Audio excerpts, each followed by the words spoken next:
ED के action के खिलाफ कांग्रेस के विरोध पर सीएम नायब सिंह सैनी ने पलटवार किया और बोला कि यही काम करते थे अरविंद केजरीवाल। केजरीवाल को कोर्ट ने जेल भेजा। केजरीवाल ने सरकार पर तंग करने के इल्जाम आरोप लगाए। विरोध के बजाय कांग्रेस एजेंसियों का सहयोग कर पलटवार किया गया है सीएम नायब सिंह सैनी की तरफ से, क्योंकि बीते ही कल कांग्रेस की तरफ से ईडी दफ्तर के बाहर प्रदर्शन किया गया था, क्योंकि हाल ही में जो नेशनल हेराल्ड केस है उस पूरे मामले में ईडी की तरफ से चार्जशीट दाखिल की गई है। सोनिया गांधी का नाम सबसे ऊपर है, दूसरे नंबर पर नाम राहुल गांधी का है, जिसको लेकर कांग्रेस की तरफ से सारे ही देश भर में ईडी दफ्तरों के बाहर प्रदर्शन भी किया गया था। पर अब सीएम नायब सिंह सैनी पलटवार करते हुए नजर आ रहे हैं। उनकी तरफ से कहा गया है कि यही काम करते थे अरविंद केजरीवाल। केजरीवाल को कोर्ट ने जेल भेजा। केजरीवाल ने सरकार पर तंग करने के इल्जाम लगाए। विरोध की बजाय कांग्रेस एजेंसियों का सहयोग करे। केजरीवाल भी यही कह रहा था, कहा जी मेरे को तंग करा जा रहा, कोर्ट ने उसको अंदर घेर दिया था। जब कहीं ना कहीं कोई गलत काम है तो फिर तो वो पूछताछ तो करेंगे। उसमें दिक्कत क्या है, तकलीफ क्या है? अगर कोई स्पष्ट है तो स्पष्ट है, अगर स्पष्ट नहीं है तो कर लेनी चाहिए, जाके उसमें सहयोग करना चाहिए। आगे बढ़ेंगे और बात करेंगे कुरुक्षेत्र की। कुरुक्षेत्र के बीड़ मथाना गांव में सीएम नायब सिंह सैनी पहुंचे। सीएम नायब सिंह सैनी ने गुरुद्वारा साहब में माथा टेका। गांव के गुरुद्वारा साहब के गेट का उद्घाटन उनकी तरफ से किया गया।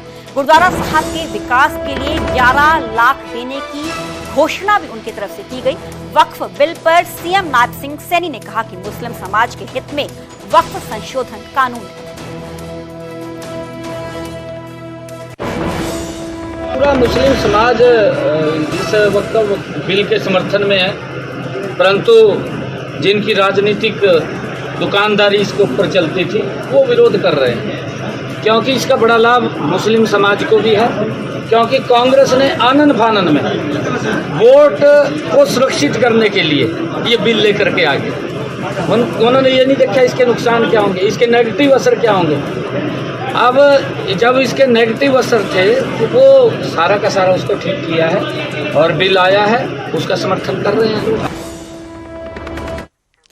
सीएम नायब सिंह सैनी रोहतक में बास्केटबॉल प्रतियोगिता का शुभारंभ करेंगे। हेलीकॉप्टर से किलोई गांव पहुंचे हैं सीएम नायब सिंह सैनी। तीसरी अखिल भारतीय शिव कुमार प्रतियोगिता का शुभारंभ उनकी तरफ से किया जाएगा। खिलाड़ियों के साथ बैठकर मानेसर के लिए रवाना भी होंगे CM Nayab Singh Saini. CM Nayab Singh Saini basketball प्रतियोगिता का चैंपियनशिप का शुभारंभ करेंगे। सीएम नायब सिंह सैनी रोहतक पहुंच चुके हैं। हेलीकॉप्टर से किलोई गांव पहुंचे हैं। तीसरी अखिल भारतीय शिव कुमार प्रतियोगिता का शुभारंभ इनकी तरफ से किया जाएगा। बाद में खिलाड़ियों के साथ बैठकर मानेसर के लिए रवाना भी।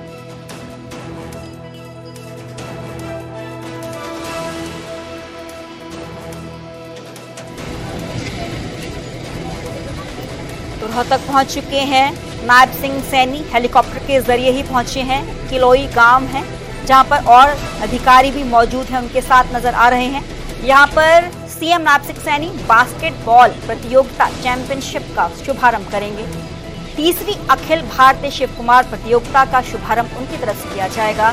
खिलाड़ियों के साथ बैठकर बातचीत वो करेंगे बाद में। तो उसके बाद मानेसर के लिए सीएम नायब सिंह सैनी रवाना भी होंगे।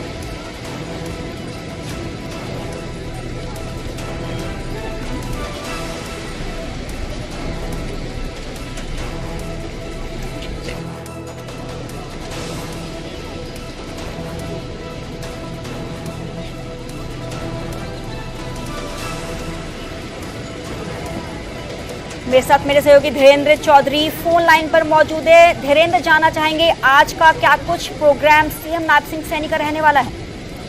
देखिए, मुख्यमंत्री नायब सिंह सैनी किलोई गांव में पहुंच चुके हैं। यहाँ पर जो बास्केटबॉल के खिलाड़ी हैं उनके साथ मुलाकात करेंगे। मैं आपको थोड़ा सा बास्केटबॉल के बारे में बताऊंगा कि हरियाणा में एकमात्र ऐसा गांव है किलोई जहां पर बास्केटबॉल की एकेडमी है। और ये एकेडमी इतनी प्रसिद्ध है कि यहाँ से देश की तमाम जितनी भी टीमें हैं, चाहे रेलवे की है, सेना की है या फिर कोई दूसरी टीम है, हरियाणा पंजाब, सब में यहाँ के खिलाड़ी नौकरी करते हैं और काफी दूर दूर से जो बच्चे हैं बास्केटबॉल जो खेलना चाहते हैं वो यहाँ पे ट्रेनिंग लेने के लिए आते हैं। तो काफी मशहूर यहाँ की एकेडमी है। तो यहाँ की एकेडमी में खिलाड़ियों से मिलने के लिए आ रहे हैं और एक गांव के अंदर आप अंदाजा लगा सकते हैं कि पूरे देश भर से तकरीबन 15 से 16 राज्यों की टीमें यहाँ पर मुकाबले के लिए पहुंचती हैं और इस गांव की यही खासियत है। इसलिए मुख्यमंत्री आज बास्केटबॉल के खिलाड़ियों के साथ यहाँ पर मुलाकात करेंगे। तकरीबन 1 घंटे का उनका कार्यक्रम है कि कैसे बास्केटबॉल को इस गांव में इतना डेवलप हुई, कैसे खेलों के प्रति खिलाड़ियों का रुझान बना। और बास्केटबॉल जो कि आमतौर पर हम देखते हैं कि बड़े बड़े स्टेडियम होते हैं, वहाँ पर खेल का एक माहौल होता है, लेकिन एक गांव में इस तरह का माहौल होना काबिल तारीफ है। और मुख्यमंत्री खिलाड़ियों से यही बात करने के लिए आ रहे हैं और कुछ छोटी मोटी अगर जो दिक्कतें हैं, उनको जरूरतें हैं, उनका भी समाधान करेंगे। जी चलिए, बहुत बहुत शुक्रिया धीरेन्द्र हमें पूरी जानकारी देने के लिए।